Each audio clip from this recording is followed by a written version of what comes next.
Tuhan, bukalah bibirku, agar mulutku memberitakan kemuliaan-Mu.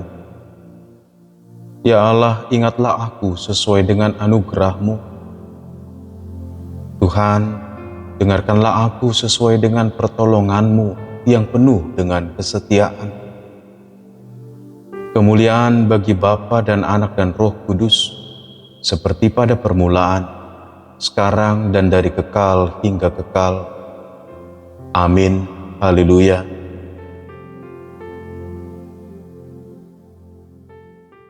Filemon 1 ayat 6. Aku berdoa agar persekutuanmu di dalam iman turut mengerjakan pengetahuan akan segala yang baik di antara kita untuk Kristus. Salam saudara kasih Tuhan. Kiranya hari ini saudara tetap bergembira, bersuka cita di dalam Tuhan, dan bersemangat untuk mengerjakan hal-hal yang baik, untuk melayani Tuhan dan melayani sesama.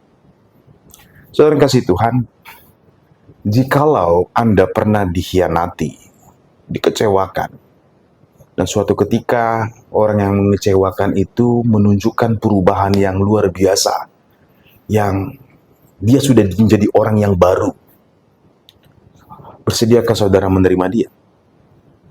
Mungkin sebagian kita mengatakan, oh tunggu dulu, jangan-jangan ini kamuflase, pura-pura. Apalagi di zaman sekarang orang suka kali memanipulasi segala sesuatu. Kelihatan baru padahal enggak.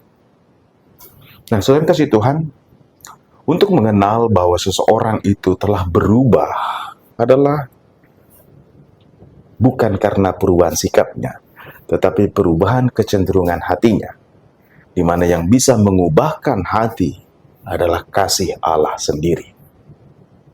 Sering kasih Tuhan, Filemon adalah seorang yang cukup berada, dan karena kegembiraannya menerima kabar baik, kasih Allah yang besar dalam Kristus Yesus, dia menjadi orang percaya, dan rumahnya dipakai menjadi gereja rumah bagi orang-orang percaya di Kolose.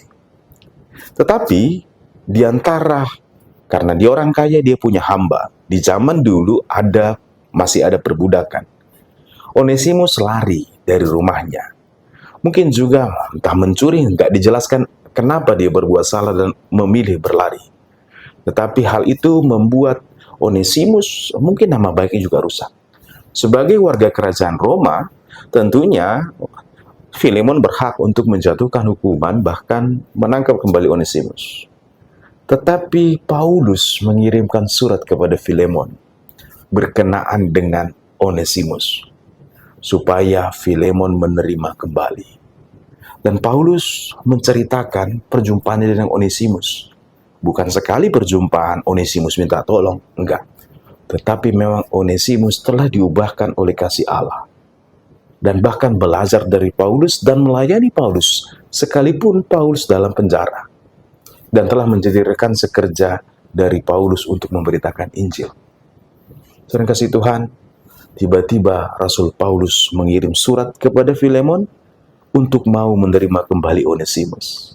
Andai kata Anda dalam posisi Filemon, apa yang terpikirkan dalam pikiran kita? Hal inilah yang mungkin banyak dialami orang percaya. Aku mengaku beriman kepada Kristus, saya percaya kepada Kristus, tapi bagaimanakah sikap kita terhadap orang yang pernah menyakiti kita? Dan disinilah iman itu justru perlu ditambahkan kepada iman, yaitu kebajikan. Untuk berbuat baik. Lalu untuk dalam perbuatan baik ditambahkan lagi, haruslah ditambahkan pengetahuan yang benar. Pengetahuan yang benar tentang kasih Allah. Nah, hal yang senada disampaikan oleh Rasul Petrus kepada jemaat yang menderita di Asia Kecil. Rasul Petrus mengatakan bahwa justru karena itu kamu harus dengan sungguh-sungguh berusaha menambahkan kepada imanmu kebajikan, dan kepada kebajikan pengetahuan, dan kepada pengetahuan penguasaan diri, dan kepada penguasaan diri ketekunan, dan kepada ketekunan kesalehan, dan kepada kesalehan kasih terhadap saudara-saudara, dan kasih terhadap semua orang. Dan apabila semua itu ada padamu, kamu akan berlimpah-limpah, kamu akan dibuatnya giat dan berhasil dalam pengenalanmu akan Tuhan kita, Yesus Kristus. Saudara kasih Tuhan, ternyata menjadi koinonia atau menjadi teman seiman, saudara seiman, belum cukup kalau kita cuma mengatakan karena kita punya identitas yang sama. Saudara yang sama-sama mengaku percaya kepada Tuhan Yesus Kristus, atau saudara sebagai kawan segereja saja, belum cukup.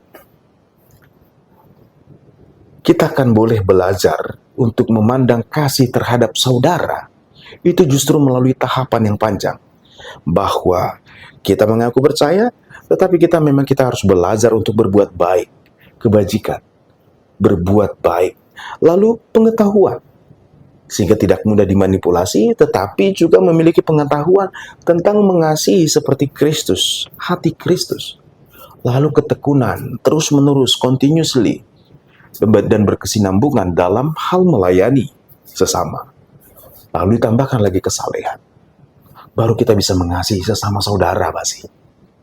Nah, Rasul Paulus mengingatkan Filemon tentang hal ini, bahwa Paulus juga mendoakan Filemon, bahwa imannya, persekutuan imannya itu sangat baik. Tetapi harus ditambahkan lagi pengetahuannya, supaya dia mampu mengasihi saudara sekerja, saudara seiman, bahkan yang pernah mengecewakan dan menyakiti. Mungkin saudara bertanya, nanti akan diulangi kembali. Ya, ini dia persoalan banyak orang. Kita terlebih dahulu curiga dan rasa takut akan sakitnya. Tetapi perubahan hati itu hanya kasih Allah yang bisa mengubah.